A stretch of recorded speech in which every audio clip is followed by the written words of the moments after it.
Ladies and gentlemen, welcome back to Workout International. Tariq Khbabez versus Bahram Rajabzadeh. What is my opinion on the fight? What is my prediction on the fight? I will give you my prediction, but let's analyze both of these fighters. Let's be objective and let's not be emotional. If we look at Tariq Khbabez, who I recently interviewed probably 3-4 weeks ago, we spoke here in Thailand, in Phuket. As you probably know, he had a training camp here, and I am living here at the moment trying to develop this channel, so I truly need your support. Subscribe for the channel. I mean it. I really, really need your support. But we spoke with Tarik, and I can tell you one thing about Tariq Khbabez. He's a very serious man. He's got a very strong aura, a very strong presence, a very masculine presence. So he's a very, very serious guy. In real life, I've met him several times. We've done plenty of interviews, and I can tell you this man is a very serious man. But in terms of his skill set, he's a very aggressive fighter. He used to compete at heavyweight. Now he competes at light heavyweight. He's constantly putting pressure on his opponents. He possesses a very beautiful left hook, a very solid short right hook, a phenomenal right uppercut, and a very beautiful short left hook. When he's in the pocket, he loves to unload these body shots. The left liver shot, the right uppercut to the body. He places them very well with a lot of power, with a lot of bad intentions, and he's very, very aggressive. He never takes a step back. He closes the distance very well, very quickly, he's very capable of getting in the pocket. Because many fighters who are shorter struggle with the reach, struggle to get in the pocket. Not Tarik. He never struggles with that. He covers the distance, he closes the distance very well, gets in the pocket, unloads with his heavy shots to the head, to the body. In his fight against Donegi Abena, the third fight, I was very impressed because Tarik was very complete. He was throwing the shots to the head, to the body, but he was also using the calf kicks. Plenty of calf kicks he was throwing in that fight, and in my opinion, that was the most complete Tariq Khbabez that I've ever seen. He was working a lot on the head, on the body, but also he was chopping the legs with his calf kicks. So very, very good performance. I believe if we were to look at all the fights Khbabez has fought, that fight against Donegi Abena, the third one, is his most impressive one because he showed plenty of character. He did take some heavy shots, some heavy kicks. He never gave up. He kept on moving forward, and he landed plenty of shots in a very technical manner. It was not just not brawling. It was a very technical performance. He was also landing mid kicks. So that was a very impressive performance on Tarik's part. If we look at his fight against Levi Richters in the 4-man tournament several years ago, I was very impressed by those uppercuts. So Levi was trying to keep the distance, but Tarik was going forward relentlessly. And when in the pocket, he was landing that beautiful right uppercut to the face, followed by that beautiful sharp left hook. And he was placing these shots so well, so in such a capable way that, you know, extremely powerful, well placed, sharp, good timing. I remember the fight against Muhammad Amin. Muhammad Amin did win the first round, and that's something we can say about Tarik. Almost every time he loses the first round, but the longer the fight goes, the better he gets. He's got very good conditioning, he's got a very strong character, he always pushes forward, he's got a very high pain tolerance, he can take a lot of punishment without quitting. But if you look at the fight against Muhammad Amin took that fight on a short notice. Muhammad did very well in the first round, but he got tired, and he got tired because Tarik was constantly putting pressure on him. And I remember when Muhammad had his back against the ropes, and when Tarik had him in the corner, Tarik was unloading these heavy body shots. Left uppercut to the body, right uppercut to the body, left hook, right uppercut, just extremely aggressive. And once Tarik smells blood, he goes for the finish. He becomes extremely aggressive. Also against Daniel Toledo, I believe Daniel is his first name, definitely Toledo, the Spaniard. I remember that fight, Tarik literally kicked him out of the ring. He literally kicked him out of the ring. And even in that fight, Tarik was just going forward relentlessly with no fear, putting the pressure on the bigger guy, and yeah, he gave him no chance. He gave him no opportunity to breathe. So Tarik is extremely dangerous, covers the distance very well, also with the small gloves. I've seen him also in one championship with the small gloves against one of the Stoic brothers, I believe. he was closing the distance very well.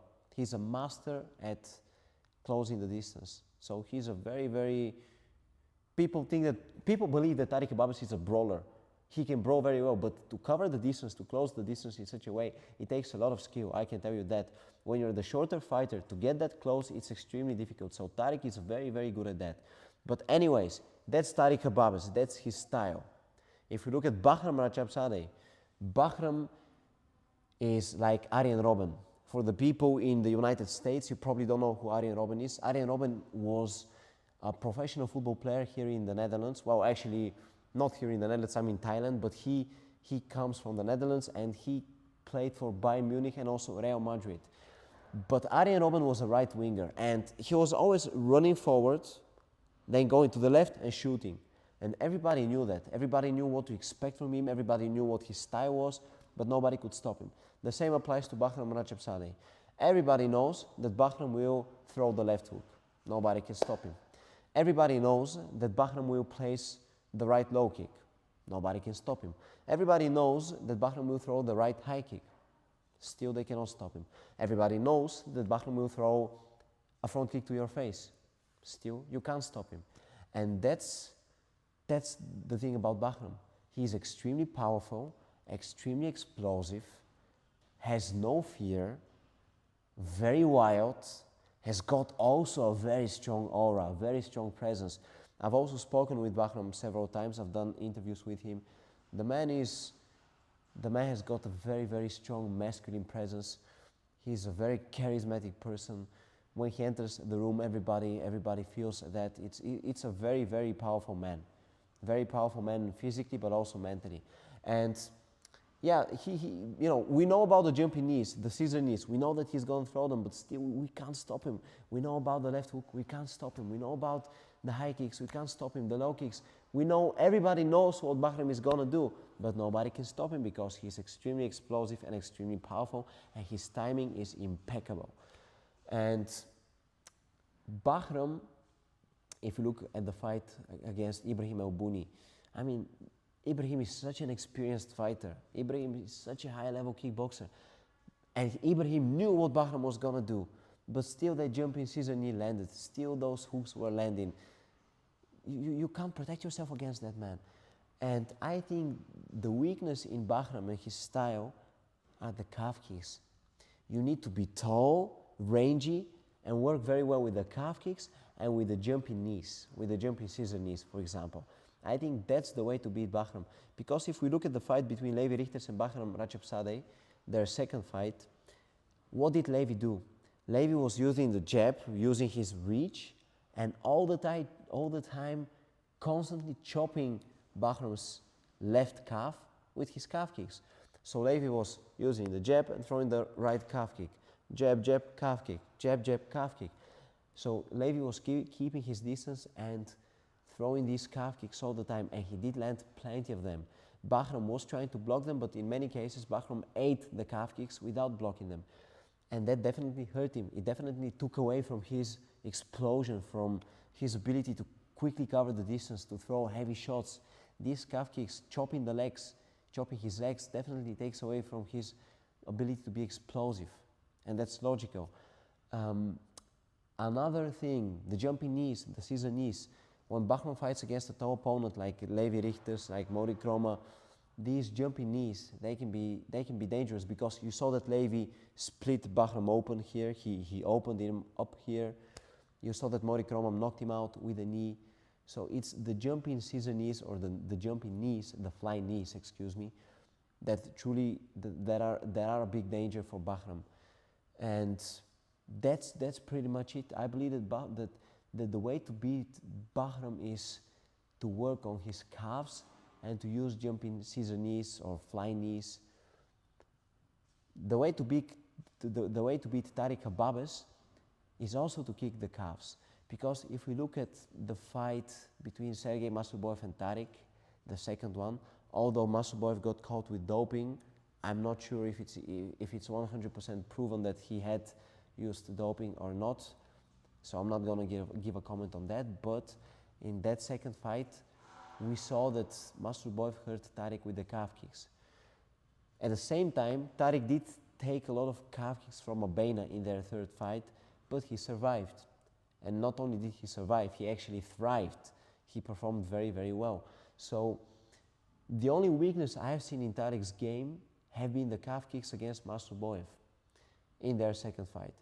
So both fighters have that weakness. I don't want to call it weakness because it's easy for me to sit here on the sofa and say, oh, it's a weakness in his game.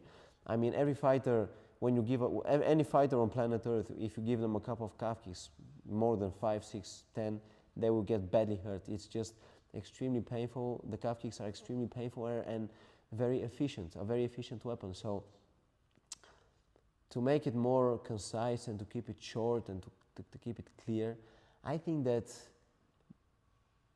Tarik's game plan will be to survive the first round, to stay compact, to carefully observe what Bahram is doing, and to throw calf kicks. I believe that none of these fighters will take a step back. I believe they will clash forward. They will fight in the pocket. Bahram will be very wild from the very first second. Tarik will try to stay composed to survive the round because Tarik is not going to win the first round. Tarik never wins the first round. He gets better as the fight proceeds. So Tarik will try to stay safe in the first round. He will try to survive. He will very carefully observe whether a fly knee is coming. He will be watching out for the left hook. He will be watching out for the front kick to the face. He will try to survive, but at the same time, I think Tarik will be placing his calf kicks. He will try to place as many calf kicks as possible, Mike Pulanen style. His coach Mike Pulanen is a big fan of the calf kicks. Tarik will try to place as many calf kicks as possible in order to hurt Bahram. Bahram, on the other hand, as I already told you, will go forward aggressively. I don't think Bahram will be throwing calf kicks. I think he will just do what he always does, and that's just throw all the weapons in an aggressive manner. It will be the left hook, it will be the right high kick, the front kick to the face, the right low kick, the jumping knee. He will just throw a flurry of punches and kicks at the same time and just aim to knock Tarik out. I think if Tarik survives the first round and if he keeps on investing in the calf kicks and keeps on throwing them while putting pressure on Bahram, I think that might take a lot from Bahram. It might truly hurt Bahram and really take away from his explosiveness.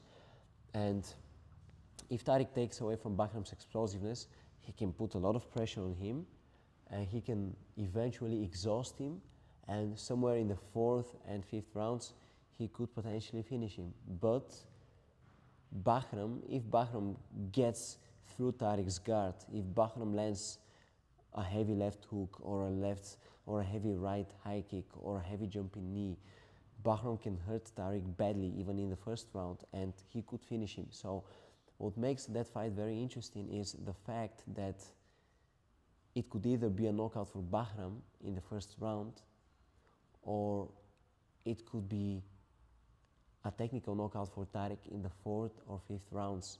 So that's my opinion. This fight is not going to the distance. This fight will not be a decision, I can guarantee you that. 100%, this fight will not be a decision. This fight will be a finish. But that's a big question. Will Tarik survive the first round? And if Tarik survives the first round, will he manage to drag Bahram into deep waters and take him to the 4th and 5th rounds and hurt him badly and exhaust him with his constant pressure and eventually finish him? That's a big question. So I think it will be a very competitive fight. There will be no decision. It will be a knockout for sure, 100%. And I'm very excited to see who the new champion will be, who the new light heavyweight champion of the world will be at Glory Kickboxing. I truly respect Glory.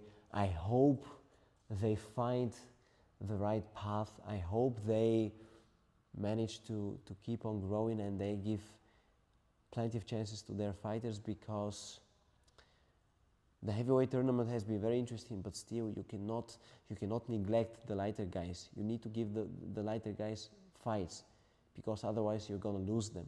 So Glory needs to give fights to all the fighters. That's very important. But I'm curious to see how things play out. It will be a massive fight. I'm very excited about it. Please, guys, follow Warrior Code International, because I truly need your support.